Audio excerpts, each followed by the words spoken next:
Friends, welcome to our channel land numbers. Telugu బుల్లితెరలో ప్రసారమయ్యే biggest reality show Bigg Boss.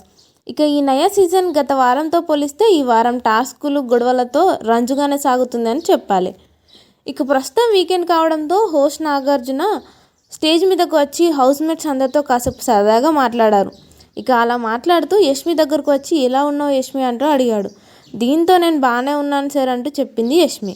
ఇక నాగార్జున, నాకు ఒకటి అర్థం కావట్లేదు యష్మి, నాకు నిన్ను చూస్తుంటే చంద్రముఖి గుర్తొస్తుంది అని అనడంతో, అదేంటి సార్ అలా అంటున్నారని అడగగా, పోనీ నా విషయం పక్కన పెట్టు, హౌస్లో ఉన్న వాళ్ళతోనే అనిపిస్తా అంటూ చెప్పాడు నాగార్జున.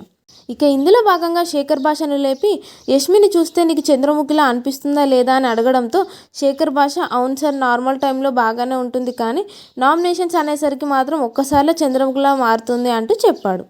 దీంతో ఒక్కసారిగా షాక్ అయింది యష్మి. ఇక ఆ తర్వాత అప్పటి వరకు కూల్గా ఉన్న నాగార్జున సంచాలక్ విషయంలో యష్మిపై ఒక్కసారి విరుచుకుపడ్డాడనే చెప్పాలి.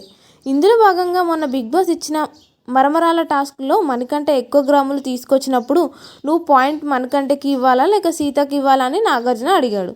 దీంతో యష్మి, అందుకే కదా సార్ నేను ఎవరికి పాయింట్ ఇవ్వలేదు అంటూ చెప్పింది.